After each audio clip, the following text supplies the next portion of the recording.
जय जय श्री राधा रानी भक्तों, आप सभी को होली के पर्व की हार्दिक शुभकामनाएं। पीछे आप हमारा चैनल देख रहे हैं @राधिका श्याम डॉट। सब्सक्राइबर पे सब्सक्राइब बटन दबाकर और हमारे सब्सक्राइबर बढ़ाएं। आपका बहुत बहुत धन्यवाद। तो आज हम एक और सच्ची घटना के साथ आपको बताने जा रहे हैं, जो कि हमारे एक फ्रेंड ने हमें पलवल से ही भेजी है।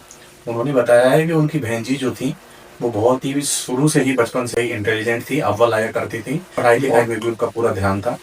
10th के एग्जाम के ड्यूरिंग का मतलब होता है 10th के एग्जाम के बीच में ही उनको ये उनकी बहन जी के सिर में थोड़ा सा दर्द होता है, और दर्द होने के बाद वो बहन जी जो उनकी है बेहोश हो जाती है। बहन जी का नाम शालिनी होता है, और शालिनी उस टाइम बेहोश हो जाती है, पर घर वाले इतना गौर नहीं देते। वो सोचते हैं कि खाने पीने की स्ट्रेस की वजह से, एग्जाम का स्ट्रेस होने की वजह से मे भी हो सकता है कि शालिनी को चक्कर आ गए और वो बेहोश हो गई हो। कुछ दिन ऐसे ही चले जाते हैं कि 10 से 12 दिन हो जाते हैं, शालिनी के पेपर भी शुरू हो जाते हैं। वो कुछ एग्जाम अपने दे भी देती है। जिस दिन उसका लास्ट पेपर होता है, जैसे ही वो अपना लास्ट पेपर का एग्जाम उसका खत्म होता है, वो अपने स्कूल सेंटर पे ही बेहोश हो जाती है। इस चीज को जो स्कूल वाले हैं वो लाइटली नहीं लेते। वो घर से उसके भैया को बुलाते हैं, पिताजी को बुलाते हैं, और दोस्तों पिताजी और भैया जी उसको साथ ही हॉस्पिटल लेके जाते हैं। परंतु आप विश्वास नहीं करेंगे कि उनकी छोटी सी गलती उनके लिए कितना बड़ा दुख दे गई थी। उसको हॉस्पिटल ले जाने के बाद, शालिनी को हॉस्पिटल ले जाने के बाद पता चलता है एमआरआई मशीन में लगाने के बाद कि शालिनी के ब्रेन में छोटा सा एक ट्यूमर है।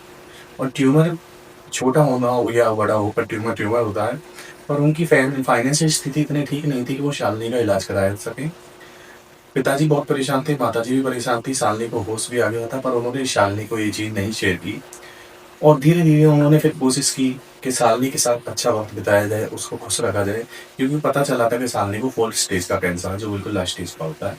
शालिनी फिर भी कोई बात नहीं, उसको पता नहीं था कि वो कैंसर से जूझ रही है। उसकी धीरे धीरे बॉडी में वीकनेस आनी शुरू हो गई थी। और इसी बीच में माताजी जो थी राधा रानी की पूजा करने लगी थी, और राधा रानी पूजा करते टाइम वो शालिनी को भी अपने पास बैठा लेती थी।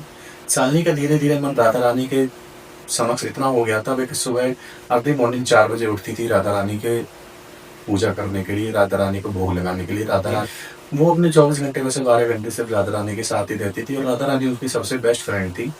एक दिन जब वो कहीं अपने दोस्तों के साथ शालिनी थी, तो उसका फिर दोबारा से चक्कर आ जाते हैं, और सारी जो उसकी फ्रेंड्स होती हैं वो उसको छोड़ के डर के मारे वहाँ से भाग जाती हैं कि शालिनी को क्या हो गया।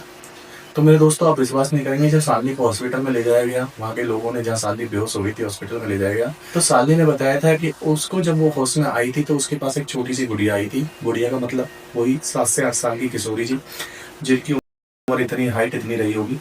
तो उसने बताया था कि उस जो किशोरी जी, जो छोटी सी गुड़िया उनके पास आई थी जब वो होश में आई थी, तो उन्होंने उनके सिर पे एक हल्का सा हाथ फेरा था। उसके बाद वो दोबारा बेहोश हो गई। और दोस्तों, जब दोबारा एमआरआई कराई गई कि अभी देखें कि ट्यूमर है नहीं है, क्या है, कितना बड़ा है, तो आप विश्वास नहीं करेंगे, वो ट्यूमर ही खत्म हो चुका था। और वो और कोई नहीं, वो हमारी राधा रानी थी, जिन्होंने अपने भक्त के ऊपर ऐसी कृपा करी। जो कलयुग में 4th स्टेज का कैंसर था वो भी खत्म हो गया।